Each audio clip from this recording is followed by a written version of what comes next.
నమస్తే ABC news కి స్వాగతం. ముందుగా బులెటిన్ లో హెడ్లైన్స్.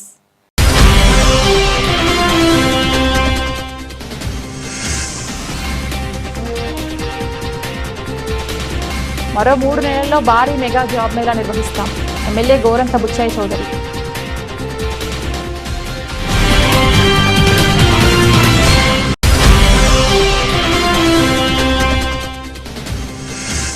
నిడదవోలులో 94.31 కోట్ల అమృత్ 2.0 మంచినీటి పైప్లైన్ పనులకు మంత్రి కందుల దుర్గేష్ శంకుస్థాపన.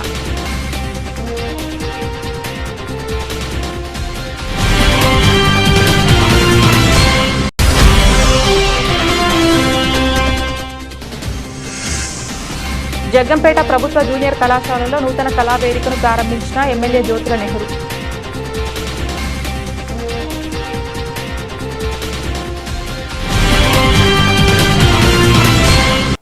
మరో 3 నెలల్లో భారీ స్థాయిలో మెగా జాబ్ మేళా నిర్వహిస్తామని రాజమహేంద్రవరం రూరల్ శాసనసభ్యులు టీడీపీ పొలిట్ బ్యూరో సభ్యులు గోరంట్ల బుచ్చయ్య చౌదరి వెల్లడించారు. ఇందుకు సిద్ధంగా ఉండాలని వివిధ శాఖలకు సూచించారు. జాబ్ మేళాకు హాజరయ్యే నిరుద్యోగులకు అవసరమైన ఏర్పాట్లు సొంత ఖర్చులతో చేస్తామన్నారు.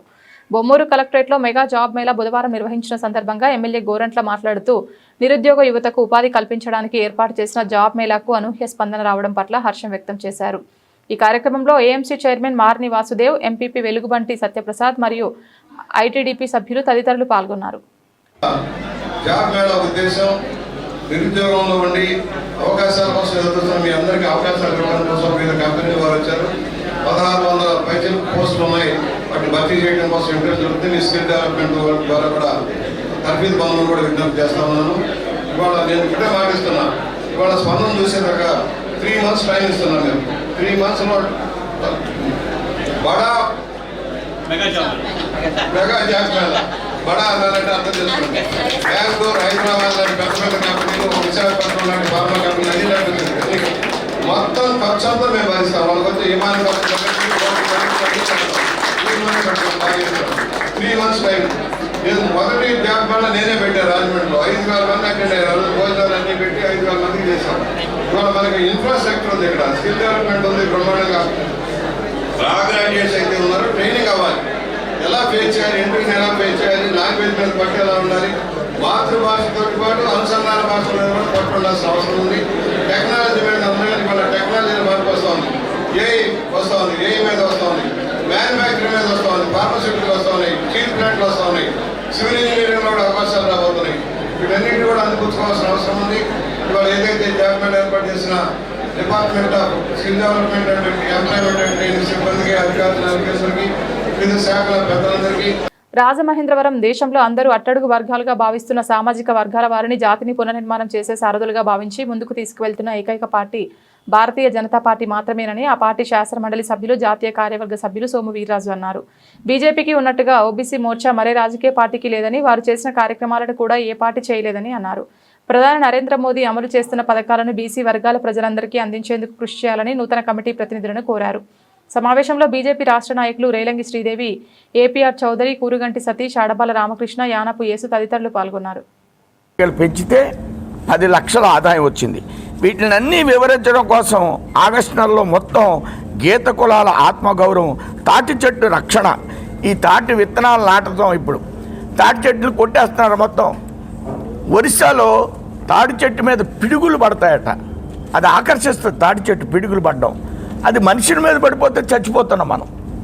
అందుకు ఒరిస్సాలో తాడి చెట్టుని పెంచుతున్నారు. మన రాష్ట్రంలో తాడి చెట్లు కొట్టేస్తున్నారు. దీన్ని ఆదాయ వనరులుగా వినియోగించాలి. దాంట్లో నీరా తయారు చేయాలి, దాని ద్వారా తాటి బెల్లం తయారు చేయాలి. తాటి బెల్లం చాలా మంచిది. ఈ కల్పనలన్నీ కూడా గౌతులత్తన జయంతి కానీ,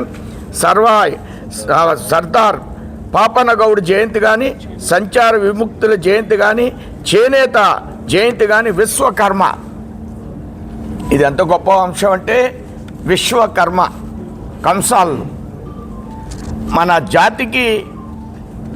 జాతికి ఒక ప్రత్యేకమైనటువంటి ఔన్నత్యాన్ని తీసుకొచ్చినటువంటి పెద్దల వాళ్ళు. ప్రపంచ దేశాల్లో నాగరికతకి చిహ్నం ఏంటంటే మన గుడులు. ప్రపంచ దేశాల్లో, భారతదేశంలో గుడుల గురించి మీరు ఒకసారి తెలుసుకోండి. మీరు తంజావూరు వెళ్ళండి, మన ప్రధానమంత్రి చైనా ప్రధానమంత్రిని తీసుకొచ్చి మెడ్రాసులో ఏం చూపించారు, మహాబలిపురం చూపించారు. ఇది నేను రెగ్యులర్గా చెప్తూ ఉంటాను. మహాబలిపురం అది ఎంతకాలమైంది కట్టంటే 4,000 సంవత్సరాల కిందట మహాబలిపురం. రే బాబు, చైనా నువ్వు పెద్ద గొప్ప ఏదో పొడి చేసావనుకుంటున్నావు కాదు. మా దేశంలో 4,000 సంవత్సరాల క్రితం కట్టినటువంటి టెంపుల్ ఇంకా కూడా సజీవంగా ఉంది అని. అందరికీ నమస్కారం. ఈరోజు భారతీయ జనతా పార్టీ ఓబీసీ మోర్చా జిల్లా కార్యవర్గ సమావేశానికి విచ్చేసినటువంటి పత్రికా సోదరులందరికీ హృదయపూర్వక ధన్యవాదాలు తెలియజేస్తూ, ఈ కార్యక్రమానికి విచ్చేసినటువంటి పెద్దలందరికీ కూడా మరొక్కసారి హృదయపూర్వక ధన్యవాదాలు తెలియజేస్తూ, ఈరోజు ఈ కార్యక్రమం పెట్టడానికి ముఖ్య ఉద్దేశం ఏంటంటే, ఈరోజు భారతీయ జనతా పార్టీ 2014లో అధికారంలోకి వచ్చాక భారతీయ జనతా పార్టీ నుంచి ఒక బీసీని ముఖ్యమంత్రి చేసినటువంటి పార్టీ భారతీయ జనతా పార్టీ, ప్రధానమంత్రిని చేసినటువంటి పార్టీ భారతీయ జనతా పార్టీ. ఈరోజు ప్రధానమంత్రి అయినటువంటి నరేంద్ర మోడీ గారి యొక్క పనితీరుని ఈ 12 సంవత్సరాలు కూడా మనం అంతా కూడా మనతో పాటు ఈ భారతదేశంలో ఉన్నటువంటి 140 కోట్ల మంది జనాభాతో పాటు ప్రపంచం అంతా కూడా ఆయన యొక్క గొప్ప వ్యక్తిత్వాన్ని, ఆయన యొక్క గొప్ప సమర్థతని ఈరోజు ఈ ప్రపంచం అంతా పరిశీలిస్తుందన్న విషయాన్ని కూడా మీ అందరికీ కూడా తెలుసు. ఈరోజు భారతీయ జనతా పార్టీ అంటేనే భారతదేశం అని, భారతదేశం అంటేనే భారతీయ జనతా పార్టీ అనే విధంగా ఈరోజు భారతీయ జనతా పార్టీ ఓబీసీ మోర్చా పనిచేస్తుందనే విషయాన్ని కూడా ప్రతి ఒక్కరు కూడా గుర్తుపెట్టుకోవాలి. ఈరోజు భారతీయ జనతా పార్టీ ఓబీసీ మోర్చా చేసే కార్యక్రమాలు ఈరోజు ఈ దేశ సంస్కృతికి సంబంధించిన. ఢిల్లీలో ప్రధానమంత్రి నరేంద్ర మోదీ నివాసానికి శాంతియుత ర్యాలీగా బయలుదేరిన లోక్సభ ప్రతిపక్ష నాయకులు రాహుల్ గాంధీపై జరిగిన దాడి ప్రజాస్వామ్య విలువలపై జరిగిన దాడేనని కాంగ్రెస్ పార్టీ నాయకులు తీవ్రంగా ఖండించారు. ది రాజమండ్రి ప్రెస్ క్లబ్లో బుధవారం జరిగిన మీడియా సమావేశంలో కాంగ్రెస్ అర్బన్ జిల్లా అధ్యక్షులు బాలేపల్లి మురళీధర్, రాజమహేంద్రవరం పార్లమెంటు కోఆర్డినేటర్ టీకే విశ్వేశ్వర్రెడ్డి, పీసీసీ ప్రధాన కార్యదర్శులు ఆకుల భాగ్యలక్ష్మి, తాళ్ళూరు విజయ్ కుమార్ మాట్లాడారు. కార్యక్రమంలో కాంగ్రెస్ నాయకులు డాక్టర్ రాజశేఖర్, తాడి సూరిబాబు, బర్రె సుబ్రహ్మణ్యం, కిషోర్ కుమార్ జైన్, సాకా పుల్లారావు, సింథియా రాణి, ఎర్ర రామకృష్ణ, జయలలిత, తాడేపల్లి ప్రశాంత్ తదితరులు పాల్గొన్నారు.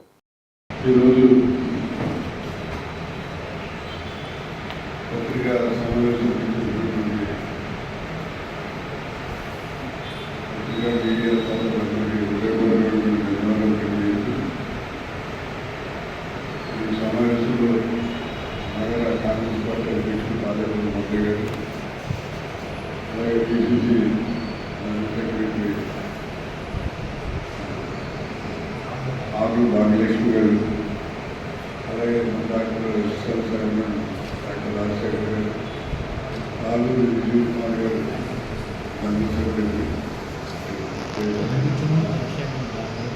సూర్బాబు గారు, నగర బీసీసీఎల్ అధ్యక్షులు, అలా బర్రె సుబ్రహ్మణ్యం గారు, ఎస్ఎస్ఎల్ చైర్మన్, సాకా పుల్లారావు గారు, జిల్లా ఎస్ఎస్ఎల్ చైర్మన్, సింథియారాణి గారు, state district manager general secretary, అలాగే మన మెగాస్టిక్స్ చైర్మన్ గారు, మెగాస్టిక్స్ చైర్మన్ కిషోర్ జైన్ గారు, వీరందరూ కూడా ఈ పత్రికా సమావేశంలో పాల్గొనడం జరిగింది. ముఖ్యంగా నిన్న జరిగిన సంఘటన చాలా దురదృష్టకరం. ఎందుకంటే పార్లమెంట్లో ప్రతిపక్ష నాయకుడు నిరసన తెలియజేస్తుంటే అతన్ని పోలీసులు వచ్చి విచక్షణారహితంగా అక్కడ ఉన్న వాళ్ళ మీద లాఠీచార్జ్ చేసి అతని కాళ్ళు చేతులు పట్టుకుని లాక్కెళ్ళి బస్సులో పాడేది. అలాగే ప్రియాంక గాంధీ ఆవిడ పార్లమెంట్ మెంబరు, లేడీ అయినా కూడా ఆలోచించకుండా నన్ను బస్సులో చూస్తుంటే ఒక జెంటి కానిస్టేబుల్ ఆవిడ దెబ్బ పట్టుకుని లోపల వస్తుంది. అసలు మరి లేడీస్ని లేడీ కానిస్టేబుల్ తప్ప జెంటి కానిస్టేబుల్ ఎవరు టచ్ చేయడానికి వెళ్ళలేదు. అదేం లేకుండా అంత రాజీవ్ గారిని కూతురాడు. ఆధ్వర్యంలో ఈ పత్రికా సమావేశం ఏర్పాటు చేయడానికి గల ముఖ్య ఉద్దేశం మీరు గమనిస్తూనే ఉంటారు. గత కొద్ది రోజులుగా దేశ రాజధాని ఢిల్లీలో విద్యార్థులు, విద్యార్థి సంఘాలు ఈ దేశంలో జరుగుతున్నటువంటి ఈ విద్యా వ్యవస్థ, competitive exams paper leaks, NEET exams paper leaks, అలాగే అనేక అవకతవకలు విద్యా వ్యవస్థలో నెలకొని ఉన్నాయి. దీన్ని సరిచేయండి, విద్యార్థుల యొక్క భవిష్యత్తును కాపాడండి, తద్వారా ఆ తల్లిదండ్రులు పడే మనోవేదనను నివారించండి అంటూ ఒక ఉద్యమం నడుస్తూ ఉంది. ఈ ఉద్యమం ఆది నుంచి కూడా మా ప్రతిపక్ష నాయకులైనటువంటి రాహుల్ గాంధీ గారు మా యొక్క సంపూర్ణ మద్దతు ఇవ్వడం జరుగుతోంది. ఈ సందర్భంగానే రాజస్థాన్ కోటాలో మా రాహుల్ గాంధీ గారు క్షేత్రోత్కా గోల్ అంటూ ఒక కార్యక్రమం గతంలో నిర్వహించడం జరిగింది. దానికి అనూహ్యమైనటువంటి స్పందన వచ్చింది. దానిపైన మేము గతంలో కూడా ప్రెస్ మీట్ పెట్టి చెప్పడం జరిగింది. అయితే ఈ పరిణామ క్రమంలో నిన్న కాక మొన్నటి రోజున దేశ రాజధానిలో దేశంలోని వివిధ ప్రాంతాల నుంచి లక్షలాదిగా విద్యార్థులు, విద్యార్థి సంఘ నాయకులు, వారి తల్లిదండ్రులు దేశ రాజధానికి చేసి వారి యొక్క నిరసనను తెలియజేయడం జరిగింది. ఈ నిరసన కార్యక్రమం సందర్భంగా గ్యాదర్ అయినటువంటి విద్యార్థులను చూసి ప్రస్తుతం కేంద్రంలో ఉన్నటువంటి బీజేపీ ప్రభుత్వం వణికి వారిపై బలప్రయోగం చేసి ఈ ఉద్యమాన్ని ఏ రకంగా సరే అణిచివేయాలనే ఆలోచనతో, దానికి ఉదాహరణ అక్కడ ఒక పెద్ద ట్రక్కుతో రాళ్ళని నింపి పక్కన పెట్టడం జరిగింది. నీట్ పరీక్షల్లో జరిగిన అవకతవకలకు నైతిక బాధ్యత వహిస్తూ కేంద్ర విద్యాశాఖ మంత్రి ధర్మేంద్ర ప్రధాన్ రాజీనామా చేయాలని ఢిల్లీలో ఆందోళన నిర్వహిస్తున్న విద్యార్థులపై పోలీసులు చేసిన లాఠీచార్జీ నిరసిస్తూ రాజీవ్ గాంధీ విద్యా సంస్థల విద్యార్థుల ప్రదర్శన నిర్వహించారు.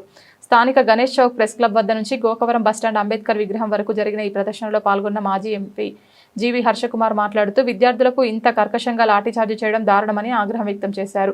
ఈ కార్యక్రమంలో హర్షకుమార్ గారి తనయులు జీవి సుందర్, జీవి శ్రీరాజ్ మరియు కాలేజ్ సిబ్బంది పాల్గొన్నారు. నిన్న విద్యార్థులపై జరిగిన లాఠీ చార్జీని ఖండిస్తున్నాం.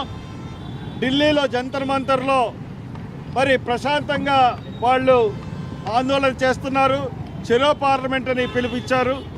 దాని సందర్భంగా పోలీసులు అమానుషంగా విద్యార్థులని కుక్కల్ని బాదినట్టు బాదారు. ఈ రోజున దేశమంతా ఆ విద్యార్థులను కొట్టిన తీరు చూసిన తర్వాత ప్రతి హృదయం చలించింది. అందుకనే మా కళాశాల విద్యార్థులు ఈ రోజున ఢిల్లీ విద్యార్థులకి మరి సపోర్టింగ్గా ఈ రోజున బాయ్కట్ చేసి ఈ రోజున ఊరేగింపు చేస్తూ ఉన్నారు. వాళ్ళు ఎందుకు మాట్లాడుతున్నారు? ఢిల్లీ విద్యార్థులు నీట్లో జరిగిన అక్రమాలపై విచారణ జరిపించాలంటున్నారు. విద్యామంత్రిని రాజీనామా చేయమంటున్నారు. విద్యామంత్రి రాజీనామా చేస్తేనే నిష్పక్షపాతమైన విచారణ జరుగుతుందంటారు.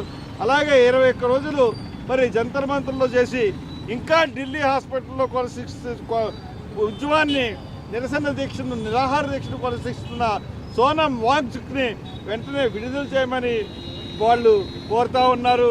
అలాగే ఈ నీట్ పరీక్షల సందర్భంగా జరిగిన అవకతవకల సందర్భంగా జరిగిన చనిపోయిన విద్యార్థులకి ₹1 కోటి ఇవ్వని డిమాండ్ చేస్తూ ఉన్నారు విద్యార్థులు, ఢిల్లీ విద్యార్థులు. అలాగే ఆంధ్రప్రదేశ్లోని అన్ని విశ్వవిద్యాలయ విద్యార్థులు కూడా ఈ యొక్క ఢిల్లీ విద్యార్థులకు సంఘీభావంగా మరి ఖచ్చితంగా మనం సపోర్ట్ చేయాలి. విద్యార్థి ఉద్యమం ద్వారానే మనకి ఒక విప్లవం వస్తుంది. విద్యార్థి విప్లవం ద్వారానే ప్రజల్లో మార్పు వస్తుంది, ప్రభుత్వాల్లో మార్పు వస్తాయి. ఈ రోజున యూనివర్సిటీలు నిస్తేజంగా తయారైనవి. ఎన్నింటినీ మరి మార్చాలంటే విద్యార్థులు గళం విప్పి కదలాలని కోరుతూ మరి సెలవు తీసుకుంటున్నాను. జగ్గంపేట ప్రభుత్వ జూనియర్ కాలేజీలో దాతల సహకారంతో నూతనంగా నిర్మించిన కళావేదికను జగ్గంపేట శాసనసభ్యులు, టీడీపీ పొలిట్ బ్యూరో సభ్యులు, టీటీడీ పాలక మండలి సభ్యులు జ్యోతుల నెహ్రూ చేతుల మీదుగా ప్రారంభోత్సవం ఘనంగా నిర్వహించారు. కాలేజ్ ప్రిన్సిపల్ వి శ్రీనివాసరావు అధ్యక్షతన జరిగిన ఈ కార్యక్రమంలో కళావేదిక నిర్మాణానికి సహకరించిన దాతలను ఎమ్మెల్యే చేతుల మీదుగా ఘనంగా సత్కరించారు. ఈ కార్యక్రమంలో రాష్ట్ర ఆర్యవైశ్య డైరెక్టర్ కొత్త కొండబాబు, కిర్లంపూడి ఎంపీపీ తోట రవి, వీరవరం సొసైటీ చైర్మన్ తోట గాంధీ, పాండంగి రాంబాబు, పీల మహేష్ తదితరులు పాల్గొన్నారు. ఒక పవిత్రమైనటువంటి కళావేదికని నిర్మాణ సందర్భంగా దాని ప్రారంభోత్సవం చేసుకోవడానికి నాకు అవకాశం కల్పించినటువంటి మీ ప్రిన్సిపల్ గారు, ఎక్సలెన్స్ సోదరులు, ప్రముఖంగా దాతలందరికీ కూడా, దీనికి సహకరించినటువంటి దాతలందరికీ కూడా, ఇక్కడ వచ్చిన వారు రానటువంటి వారు అందరికీ కూడా మనస్ఫూర్తిగా నేను నా ధన్యవాదాలు తెలియజేసుకుంటూ, మరి వేదికను అలంకరించినటువంటి పెద్దలందరికీ ప్రత్యేక ధన్యవాదాలు. ముఖ్యంగా సోదరీమణులు, చిరంజీవులు, విద్యార్థులు, మీ అందరికీ నా ఆశీస్సులు, ఆ వెంకటేశ్వరుడు యొక్క ఆశీస్సులు ఉండాలని ఆశిస్తూ,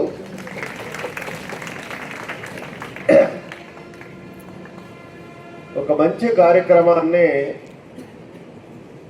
ఎవరు తలపెట్టిన చిత్తశుద్ధితోటి అది సాధిస్తాం అనడానికి ఇది ఒక నిదర్శనం.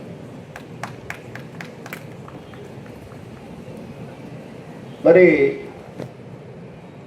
ఇదే కాకుండా 4 చేతులు పడితే దేన్నన్నా సాధించవచ్చు. ఆ 4 చేతులు కలవడమే కష్టం, కలిస్తే మాత్రం ఎంతవరకైనా చేయొచ్చు, ఏదైనా చేయొచ్చు.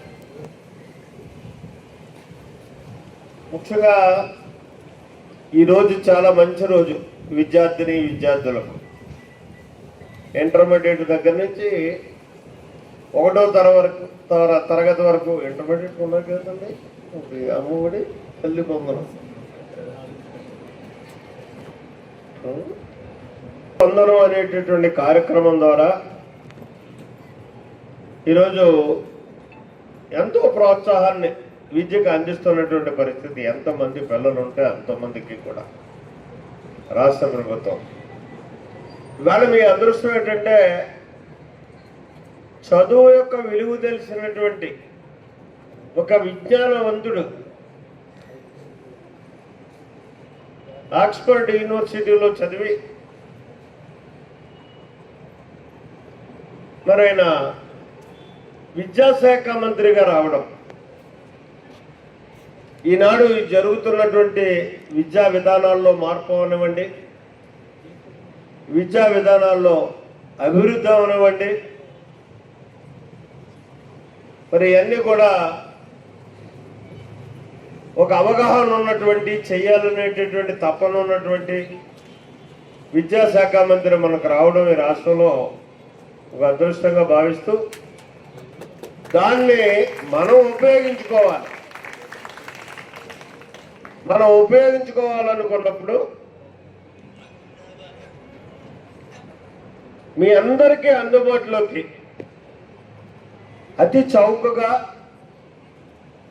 ఉచితంగా విద్యను అందించాలనేటటువంటి తపంతో ఈనాడు కార్యక్రమాన్ని తలపెట్టాం. నేను ఎన్నికల ముందే చెప్పాను,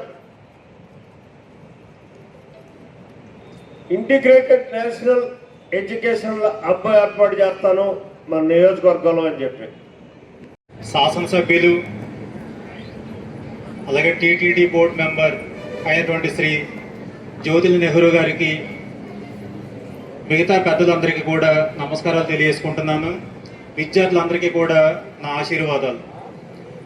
మొట్టమొదటిగా మరి ఈ కళాశాల ఎంతటి శోభ ఉంది అంటే దీనికి ప్రధాన కారణం మన స్థానిక శాసనసభ్యులైనటువంటి శ్రీ జ్యోతిల్ నెహ్రూ గారు అని చెప్పుకోవడంలో ఎలాంటి సందేహం లేదు.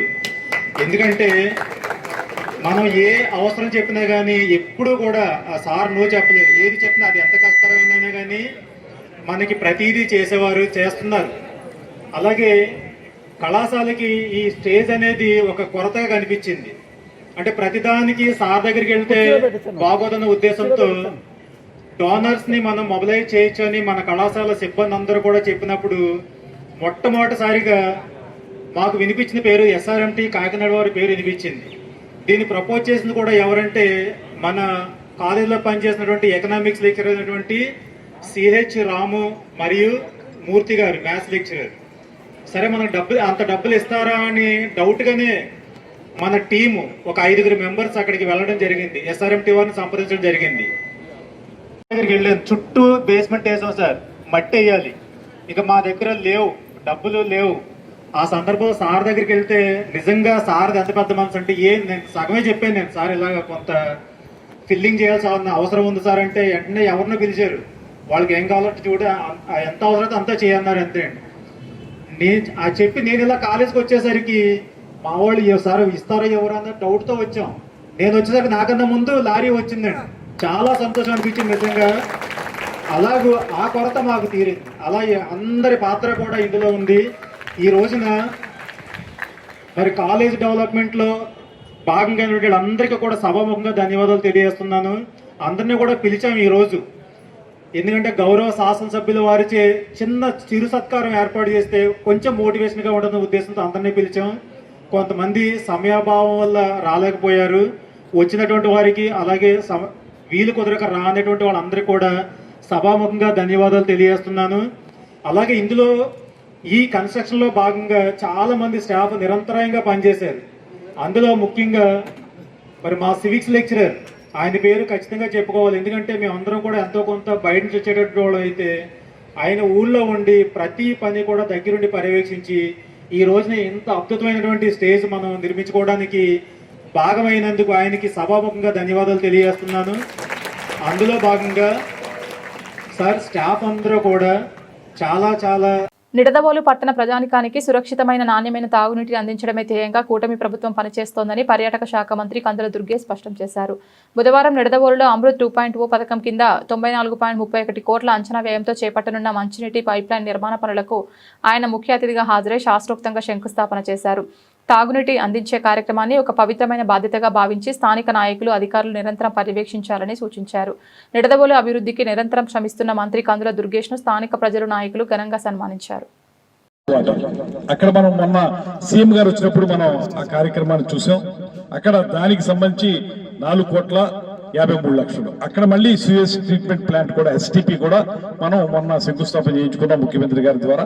ఇలా మొత్తంగా చూసుకుంటే 94 కోట్ల రూపాయల రమారమి ఖర్చుతోటి ఇవాళ నిడదవోలు నియోజకవర్గంలో నిడదవోలు పట్టణానికి సంబంధించి ప్రతి ఒక్కరికి కూడా మంచినీటిని శుద్ధి జలాలుగా అందించాలనేటువంటి తలంపుతోటి ఒక అద్భుతమైన కార్యక్రమానికి ఇవాళ శ్రీకారం చుడతాం.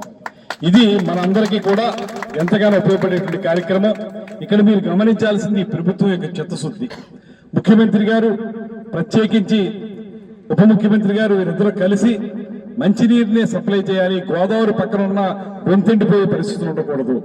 ఇలాగే ఈ పక్కన మీరు కాతేరు అనేటువంటి గ్రామం ఉంది రాజమండ్రి రూరల్లో, అదొక ఉదాహరణ. మనకి కాతేరు అనేటువంటి గ్రామం గోదావరి బండి మీద ఉంది ఇంచుమించుగా, కానీ అక్కడ మంచినీళ్ళు ఉండవు.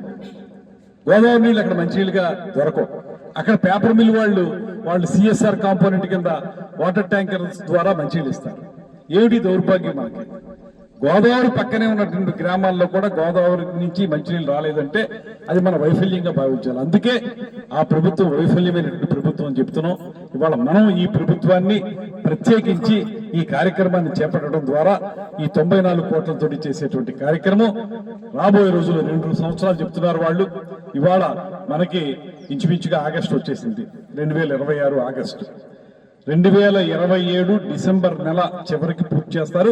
2028 జనవరి నెలకి మనకి అందుబాటులోకి తీసుకొస్తారు. ఇంత చక్కటి ఈ కార్యక్రమం ఈ టైం ఫ్రేమ్ లో చేయాలని చెప్పి వాళ్ళని NCC కదా మీది, NCC లిమిటెడ్, నవయోగ కాదు నాగార్జున, NCC లిమిటెడ్ వాళ్ళకి ఈ కాంట్రాక్ట్ వచ్చింది. వీళ్ళు బాగా పనిచేస్తారు, వీళ్ళు పెద్ద కాంట్రాక్టర్సే కాబట్టి చెప్పిన టైంలో సరైన సమయానికి పూర్తి చేస్తారని నమ్మకం ఉంది. దీని ద్వారా మనందరికీ కూడా మంచినీరు లభించడానికి అవకాశం దొరుకుతుందనేటువంటి మాటను తెలియజేస్తూ, కొన్ని సందర్భాల్లో రాజకీయాల్లో ఉన్నప్పుడు చాలా కార్యక్రమాల్లో పాల్గొంటుంటాం, చాలా చోట్ల కొబ్బరికాయలు కొడుతుంటాం, బాగానే జరుగుతున్నాయి కార్యక్రమాలు అనేటువంటి మాట చెబుతాం. కానీ ఇలాగ మంచినీరు అందించేటువంటి కార్యక్రమం కానీ, లేకపోతే కొన్ని అభివృద్ధి కార్యక్రమాలు కానీ, గతంలో వాళ్ళు చేయలేనటువంటి రోడ్ల నిర్మాణం కానివ్వండి. ఇవాళ నిన్ననే నేను మన తాజా మాజీ మున్సిపల్ చైర్మన్ గారితో కూర్చొని మాట్లాడినప్పుడు వారు చెప్పారు, మీరు మంత్రి అయిన తర్వాత ఈ నిడదవోలు పట్టణం ఒకదానికి నేను గతంలో 140 అనుకునేవాడిని కాదు, 196 కోట్ల రూపాయల ఫండ్స్ తీసుకొచ్చారు మీరు ఈ పట్టణానికి అన్నారు. దాంతో అనేక కార్యక్రమాలు ప్రారంభమై జరుగుతున్నాయి, పూర్తి చేసుకుంటాం. ఇంకా కొన్ని పైప్ లైన్లో ఉన్నాయి 25-20 కోట్లకి, అవి కూడా పూర్తి చేసుకుంటాం. అదేవిధంగా సాస్కీ పథకం కింద గ్రామీణ ప్రాంతాల్లో రోడ్ల కోసం రమారమి 29 కోట్ల రూపాయలు ఉప ముఖ్యమంత్రి గారితో మాట్లాడి మనం తీసుకురావడం జరిగింది. వాటికి టెండర్ ప్రాసెస్ నడుస్తుంది. అవి అయిన వెంటనే గ్రామీణ ప్రాంతాల్లో కూడా ఆ రోడ్ల నిర్మాణం జరుగుతుంది. అదేవిధంగా నిడదవోలులో నేను మున్సిపల్ అధికారులకు చెప్పే మాట ఒకటే, ఫండ్స్ తీసుకురాగలుగుతాం. ఫండ్స్ తీసుకొచ్చి వాటిని అమలు చేయడానికి ప్రత్యేకించి కార్యక్రమాన్ని ఏర్పాటు చేసుకోగలుగుతాం. వాటిని వేగవంతంగా అమలు చేయాల్సిన బాధ్యత మాత్రం మున్సిపల్ అధికారులది. దయచేసి ఎక్కడా కూడా వచ్చినటువంటి ఫండ్ ఇన్ టైంలో జరగట్లేదు అనేటువంటి మాట కానీ, పనులు నత్తనటగా నడుస్తున్నాయనేటువంటి మాట కానీ రానివ్వకుండా ఏ లక్ష్యంతో అయితే ఈ ఫండ్స్ తీసుకొచ్చామో అవన్నీ సద్వినియోగపరుచుకునే విధంగా ప్రజలందరికీ దాని ద్వారా మంచి ఉపయోగం జరిగే విధంగా చూడాల్సిన బాధ్యత అధికారులది.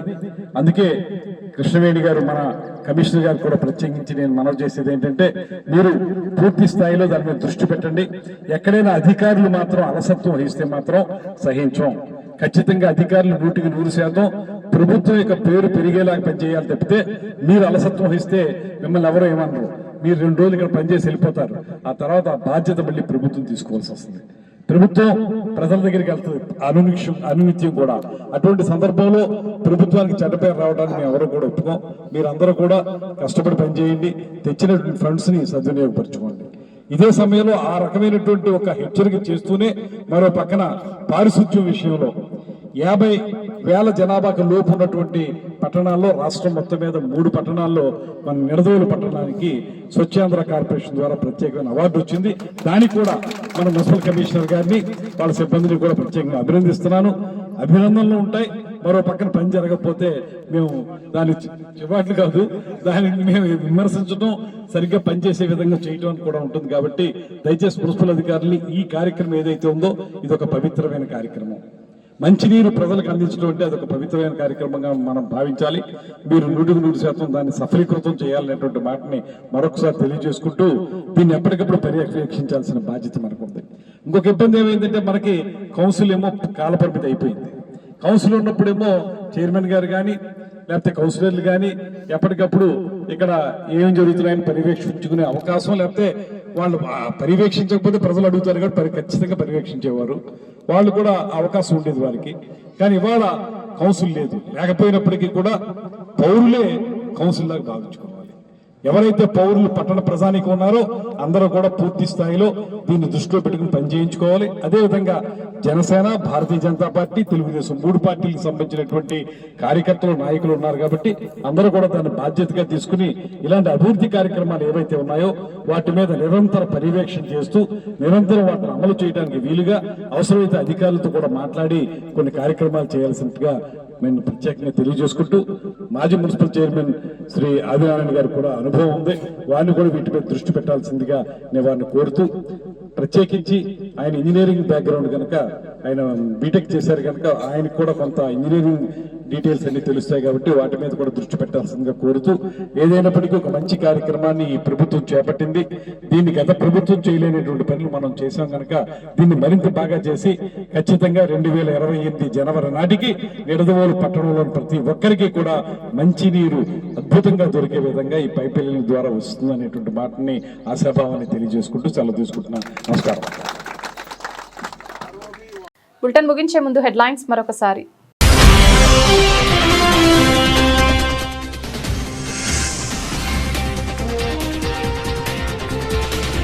మరో 3 నెలల్లో భారీ మెగా జాబ్ మేళా నిర్వహిస్తాం. ఎమ్మెల్యే గోరంత బుచ్చయ్య చౌదరి.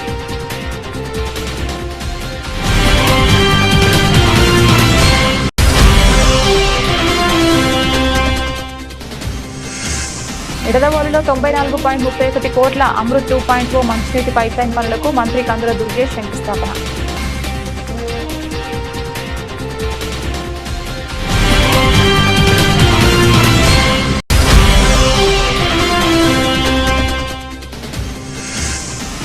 జగ్గంపేట ప్రభుత్వ జూనియర్ కళాశాలలో నూతన కళావేదికను ప్రారంభించిన ఎమ్మెల్యే జ్యోతుల నెహ్రూ.